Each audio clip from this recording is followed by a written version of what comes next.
Bem-vindo, você que nos acompanha na TV Canção Nova. Muito boa noite. É bom saber que você está aí. E o Além da Notícia chega com mais um tema importante de atualidade. Eu tenho certeza que você vai gostar. Então, quando eu apresentar aqui o tema, por favor, ligue para alguém que certamente tem interesse nesse tema. Avise, peça que assista ao nosso programa. Pode ser pela internet, pode ser pela televisão, nas várias TVs pagas do Brasil, TV aberta, parabólica. Fique muito à vontade. O tema do programa de hoje é acesso a medicamentos no setor público. Bom, nós vamos até a sua casa para explicar como funciona o acesso aos medicamentos no setor público, como reivindicar o direito caso não receba a medicação disponibilizada na rede pública. E você sabe quais são esses direitos? O acesso a medicamentos essenciais é reconhecido pela Organização das Nações Unidas como um dos 5 indicadores relacionados a avanços na garantia do direito à saúde. E aqui no Brasil, a disponibilização de medicamentos de forma contínua e em quantidade adequada às necessidades da população ainda é um desafio a ser superado, apesar da implementação de políticas públicas desde a década de 90. Portanto, acesso a medicamentos no setor público é o tema de hoje. E nós vamos conversar com Roger Marcos, advogado da União, membro da Consultoria Jurídica do Ministério da Saúde. Doutor Roger, prazer tê-lo aqui, boa noite. Prazer, Ronaldo. Muito feliz de estar aqui participando do programa. E nós igualmente. Também recebemos a doutora Lilian Lauton, diretora do Sindicato dos Médicos do Distrito Federal, médica da Secretaria de Saúde do DF. Doutora Lilian, que bom tê-la aqui. Muito obrigada. Temos muito o que conversar, eu imagino, e os senhores têm muito a contribuir e também a, por exemplo, orientar o nosso povo que está agora nos acompanhando. Eu gostaria de saber, a princípio, como é que funciona o acesso a medicamento no setor público e as duas partes, Sindicato dos Médicos e o senhor representante aqui do Ministério da Saúde. Fiquem à vontade. Roger, por favor. Ronaldo, eu estou aqui na condição de advogado, mas eu queria destacar alguns aspectos. O primeiro aspecto é que o Brasil possui o maior sistema público de saúde do mundo. Um sistema público universal, integral, completamente gratuito, ele demanda uma quantidade de desafios e esses desafios eles esbarram em limites financeiros. Eu diria, isso é bom e isso é desafiador. Exato, né? Bom e desafiador. E aí você tem que fazer uma análise ao mesmo tempo dos avanços, ao mesmo tempo dos problemas e das tragédias do sistema. Então, no decorrer da entrevista, eu acho que a gente tem que destacar o que de bom o sistema tem e os problemas e as tragédias que o sistema tem. De maneira que hoje, por exemplo, nós temos, diferentemente de alguns países do mundo, que tem sistema público, nós temos aqui, além de um sistema público, um modelo federativo. Então, nós temos que compatibilizar, além da questão do sistema público, a questão de municípios, estados e União no cofinanciamento da saúde e discussão sobre o fornecimento de medicamentos. Hoje, uma parte dos medicamentos são fornecidos diretamente pelo Ministério da Saúde, chamados dos componentes especializados, são divididos em 3 grupos, grupo 1, grupo 2, grupo 3, para ser mais didático. Um desses grupos, o Ministério da Saúde, financia e distribui diretamente às secretarias de saúde.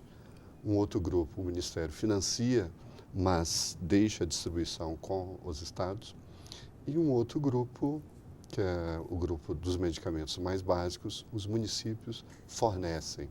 Então, quando nós estamos tratando de dificuldades de fornecimento de medicamentos, assim como o fornecimento de órteses, prótese, UTIs, cirurgias, nós temos que buscar sempre, além do problema geral, qual ente federativo está responsabilizado em termos legais. A diferença entre eu e a Lili, que eu estou vendo em termos legais. Uhum. É evidente que nós temos uma discussão muito grande se nós temos subfinanciamento, da área de saúde. essa discussão quanto ao financiamento, acho que merecia um tópico à parte. Mas é só para entender que quando você disputa um medicamento, você requer esse medicamento e ele fatalmente vai estar numa das listas da Rename ou de uma relação de medicamentos municipais. Esse é o primeiro tópico. Medicamentos que estão nas listas ou nacionais ou das listas municipais. Então, se a pessoa demanda um medicamento e esse medicamento já está na lista e não é fornecido pelo ente, seja Estado, município, União, esse é um tipo de problema. Um outro grande problema é quando o medicamento não está nessas listas. Daí você abre uma árvore, mais 2 galhos nessa árvore de discussão, e nós temos que analisar o seguinte: esse medicamento que não está nas listas, não está porque não foi discutido ainda no órgão próprio, que é a CONITEC, a Comissão Nacional de Incorporação de Tecnologia do SUS, que é um órgão que existe em todos os sistemas públicos do mundo, existe uma comissão desse tipo, com alguma variação. Então, assim, primeiro saber, a CONITEC já deliberou a respeito da não incorporação desse novo medicamento, desse novo insumo, ou a CONITEC não deliberou, porque nós temos um problema muito grave dentro do SUS, que é o problema da chamada medicina baseada em evidências, né? Nós tivemos aí, nos anos de 2015, 2014, um grande problema com o fornecimento de uma substância que era produzida pela USP de São Carlos e que essa substância nunca foi um medicamento e hoje é demandado largamente para tratamento de câncer, sem você ter nenhuma pesquisa a respeito se ela tem eficácia ou não. Você pode mencionar o nome do medicamento, não é bom? É fosfoetanolamina. Ok. Também a fosfoetanolamina é um ponto fundamental para a gente entender o nível de judicialização da saúde hoje. Porque dentro da judicialização é evidente que tem os aspectos positivos e aspectos negativos. Dentro, se a gente analisar dentro das pontas, dos extremos, dos aspectos negativos, a fosfoetanolamina vai estar dentro do ponto negativo. Como tem os pontos positivos. Então, esses são os pontos teóricos da discussão que a Lília deve... E a Lília, você já pode pegar qualquer um desses pontos aqui que já foram abordados, mas fique à vontade para a sua introdução. Bom, o Rogério já falou muito bem, e deu uma entrada do que o tema se propõe, a discussão se propõe. Eu penso assim que eu tenho a falar do ponto de vista prático, né? Como ele mesmo colocou. Que você lida todos os dias com a pressão da sociedade que está ali te buscando, querendo medicamento. Exatamente. E o que a gente observa é que a teoria é muito linda, é muito louvável, né? É muito discutido isso, essa questão dos avanços do SUS. Mas a gente tem visto nos últimos anos, estamos chegando numa situação onde o paciente ele não tem tudo aquilo da teoria, a gente vê o contrário da prática. Tudo que está ali na letra da lei não consegue chegar à prática. Não. E hoje ainda tem dificuldades maiores. Aqui no DF, por exemplo, a gente pode ver pacientes com dificuldades para medicamentos básicos, né, para conseguir comprar os medicamentos básicos, muitas vezes voltam nos ambulatórios, não fazendo o uso correto, porque um dia tem dinheiro, outro dia não tem, então você vê que eles estão realmente arcando com uma necessidade. Quais são esses medicamentos? Alguns antihipertensivos, medicamentos para controle, medicamentos como, por exemplo, o omeprazol. A gente não consegue compreender, pelo menos a classe médica não consegue compreender essa desorganização do fluxo, né? Assim como o Rogério dividiu direitinho a questão dos medicamentos que são de responsabilidade do federal, municipal, né? A gente não consegue entender por que isso. Atualmente, vivenciamos uma dificuldade de encontrar vacinas que são de responsabilidade federal. Então, aqui no DF, não temos vacinas para tétano, ou o estoque está zerado. Foi o que a gente, buscando essas informações, constatamos. Então, estoque zerado de tétano, coqueluche, DPT, que mais tem? Essas são as principais. Então, muitas vezes você se vê numa situação de desorganização completa. O nível não é só aqui no DF. A gente vê que se vacina é de responsabilidade federal, a gente está vendo faltar até essa responsabilidade a gente não encontra aqui em Brasília. Rogério, o que inviabiliza esse funcionamento, por exemplo, na esfera municipal, na esfera estadual? É o melhor meio, a distribuição por esses grupos, responsabilidade federal, estadual e municipal? Vocês que estão trabalhando ali, lá em cima no órgão máximo, como é que analisam isso? Ronaldo, o modelo do SUS é um modelo que está em processo de concretização. Mas a maior barreira para implementar o SUS, eu diria que ela pode ser caracterizada em duas. Uma é o baixo financiamento, o subfinanciamento do sistema. Isto é, o dinheiro hoje destinado pela União para o SUS não é o suficiente? Eu não diria a União. Eu diria dos 13 estados, dos 13 entes federativos. Por quê? Porque com a emenda constitucional número 20 e depois com a lei complementar 141, nós tivemos uma maior legislação para obrigar os entes a investirem em saúde. Tanto é assim que hoje nós temos um sistema chamado CIOPS, que é um sistema que ele verifica se municípios, estados e União estão realmente gastando aquele mínimo constitucional com saúde. Então, o problema é que o mínimo constitucional, essa discussão acontece em vários setores, o mínimo virou o máximo. Então, nós temos um problema, por exemplo, se comparado ao modelo francês, por exemplo, que no modelo francês, a cidadania francesa tem a saúde como carro-chefe da cidadania.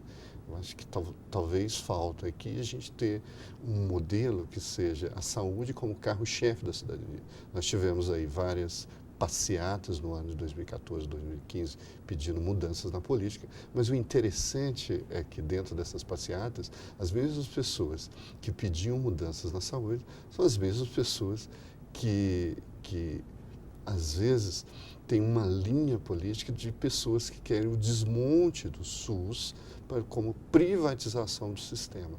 A privatização, ela não deve ser vista como boi, mas simplesmente ela deve ser comparada com alguma coisa. E a grande comparação é, para as pessoas que não têm dinheiro teriam acesso a bens privatizados? Evidentemente que não. Evidentemente que não. Então, assim, a demanda por melhoria do sistema esbarra na vontade política que é, às vezes, manifestada nas urnas, né? Não vou dar alguns exemplos aqui, mas eu quero que você entenda o seguinte: eu quero um sistema de saúde melhor, mas sou contra aqueles que lutam pelo melhor modelo. Melhoria do sistema. Então, um grande debate. Isto é, na hora de votar, eu não observo bem aquilo que defende aquele candidato. Exato, que na área da defende saúde. um sistema público de saúde universal, integral e gratuito. E às vezes não tem nem conhecimento do que seria melhor para o funcionamento do sistema. Esse é um problema que a gente encontra muito, por exemplo, nas transferências de dinheiro para municípios, estados e principalmente municípios. Nosso modelo federativo ainda está sendo construído. Nós temos um grande problema, que esse grande problema é o dinheiro é transferido e quem fiscaliza esse dinheiro? Então, você não tem um tribunal de contas que possa estar ali toda hora ali. Então, o modelo do SUS criou um sistema de comissões da sociedade para a sociedade fiscalizar esse dinheiro. Aí a pergunta que fica é, nós temos essas comissões com qualidade para fiscalizar prefeitos, fiscalizar a Câmara as câmaras. Nós não temos isso. Então, a nossa cidadania é capenga, ela ainda é uma cidadania que precisa crescer. Sabendo que a cidadania que precisa crescer, ainda é capenga, isso reflete também na saúde, porque nós não temos cobrança, você só tem cobrança quando faltam os remédios, lá na parte trágica do problema. Aqui aí, na outra parte a gente descobre muitas vezes que nem sempre é por falta de dinheiro que aquela política não está sendo implementada, mas é porque o dinheiro que é destinado a ela está lá, inclusive, muitas vezes parado, ou até foi usado pelo governante, seja ele municipal, estadual, federal, para um outro investimento. É isso que se detecta também? Vocês estão aqui na ponta? Sim, desvios, né? Você vê, tivemos uma discussão também há um tempo atrás, alguns anos atrás, onde o dinheiro do Ministério da Saúde deixou de ser destinado, como não foi gasto, ele foi devolvido, né? Aqui no DF também a mesma coisa. Então, é o mesmo tipo de comportamento. São vários os entes, mas você vê que fazem a mesma coisa. Lídia, então, a quem competiria uma fiscalização, por exemplo, numa esfera... O Distrito Federal é como que uma grande cidade somente. É um distrito, mas é como uma grande cidade. Mas, por exemplo, numa grande cidade, como seria...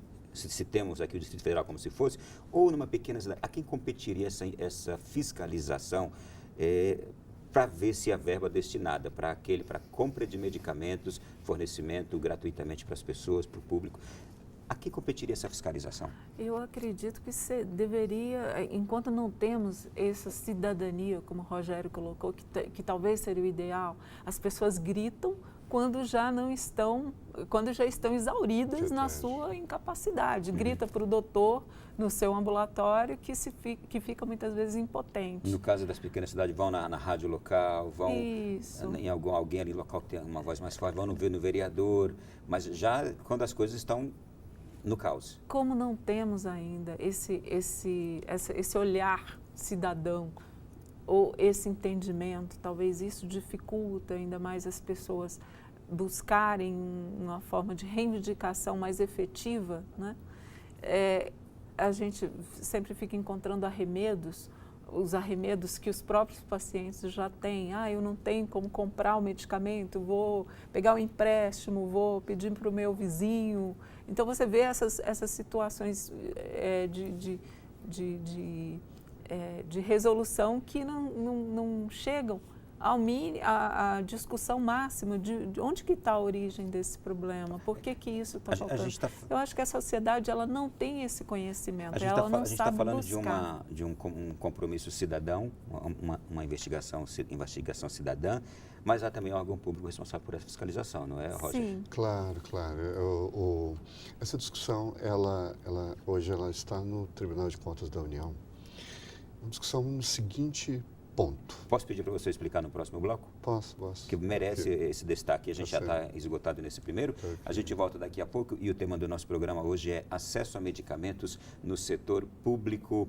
Você conhece alguém que tem essa necessidade? Você conhece alguém que já se utiliza desse serviço público e que por muitas vezes o medicamento falta, acaba, a pessoa vai lá, está sofrendo, não consegue, tem que esperar meses e meses. São casos complexos que a gente vai se deparando ao longo do dia a dia. Já a gente volta para continuar o tema.